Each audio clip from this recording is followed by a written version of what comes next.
One of the many nice things about the current state of the knife industry and the fact that we're so connected by the internet is that there's so much to explore.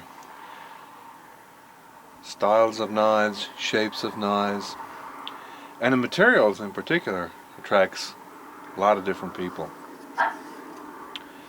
Because you can get really exotic materials like this, which is SM100, and again the ability of the internet to put people in place and find out about these materials and to get them is really nice. Unfortunately, there's a tremendous amount of misinformation about materials. Some of it is unintentional and some of it's kind of intentional from the makers or manufacturers over promoting a material. For this and a number of other reasons, I'm going to start the Toward 0.1 micron Mule Project. And what it's intended to do is allow you to explore questions which can be kind of difficult. Like, say for example, you have this knife from Cold Steel in AUS 8. And you have this knife from Cold Steel in carbon 5. And you want to try to get a feel for the difference between the two steels so that when you make your next knife purchase you'll know what steel to look for. Well, unless you're willing to put in a fair amount of work and do some work relatively carefully,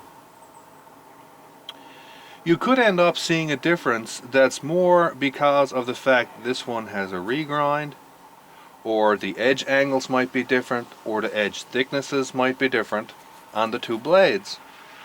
So while you might end up actually seeing a difference when you do some work in regards to ease of sharpening, edge retention, ability to take a very fine edge, ability to take a relatively coarse edge, durability, cutting ability, these types of things, they might end up to have nothing to do with the steel at all, but just favor the shape of the knife.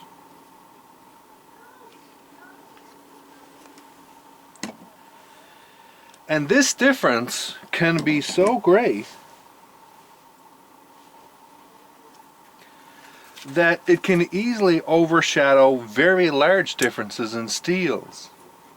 So even something like this, which is an S110 particle metallurgy steel, extremely high vanadium content. The slight recurve that this has and the hollow grind that this has could end up being more of an influence on some of those effects versus the steel when compared to another knife. So what I've decided to do is I'm going to essentially, long-term goal,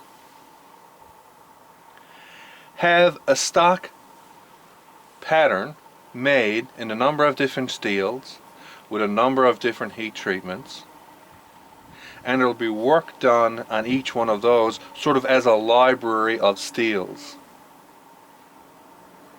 I'm going to start off with a rather small pattern, get some knives made, do some work myself, send them out for a pass around, and slowly build up that knowledge base and the actual mules themselves.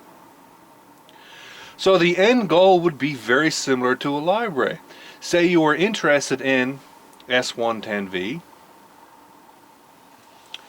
getting a custom knife blade made out of it to check out the steel could be a bit prohibitive. And even if you get that custom knife blade, are you really 100% sure that's what S110V behaves like? What about if the maker made a slight mistake, you get poor performance, you end up misjudging the steel? But again, if we have a library full of mules, there's multiple examples of each type of steel, maybe from different makers or different suppliers, because many different steel manufacturers all essentially make the same steel just under different names. So eventually in time we would have, say, 13C26 knives, we would have AEBL knives, which are essentially the same steel but from different manufacturers, and we would have heat treatments from professional production heat treaters like Peters, and we would also have professional heat treaters from custom in-house people. So you'd have this enormous wealth of data that you could look at. So you're not just going to look at one knife and say, oh yeah, that's what S110V behaves like in this modulator from R.J. Martin. You'd have that whole library of mules. And in time, what's going to end up happening is you could sort of simply request a mule. Say, contact me, say, yeah, okay, I'd like to have that mule or whatever it was. And then you could take that mule and use it and get a feel for it as well. And then you could contribute your results back to the library. And as a maker or manufacturer, the pattern is going to be made freely available, so you can easily take that pattern, make mules out of it, and do your own work. So you could look at a library and say, okay, so this mule made so many cuts on rope, it took this long to resharpen, this is the edge durability effects, this is the corrosion resistance. You could make a mule with the same finish, out of the same stock, same pattern, do your own work and say, yeah, okay, so my knife is comparable to Peters, or my knife is a bit better than Peters in this respect, so on and so forth. So this is a very long-term goal. Going to start it in the new year. I've already got patterns up being discussed, and I'm going to contact some people now to get some patterns and some knives up and running. So if you want to participate, the thread is linked in the discussion forum above. By all means, drop in. You can offer suggestions about the pattern, you can offer suggestions about text, you can contribute work, you can make knives, and you can get them submitted.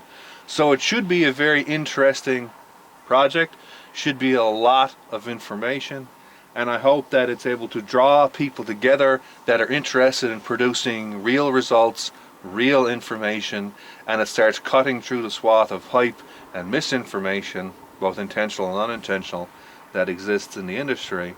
And one of the goals, many goals, but one of them is that it will eventually show that people like R.J. Martin, who takes very good care when he makes a knife to not only make a sort of cohesive package for the blade, but also take very good performance and use of the steel itself.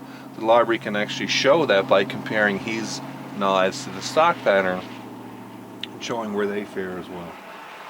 So it will be kind of interesting, and like I said, there's lots of different ways to participate, so by all means, drop in.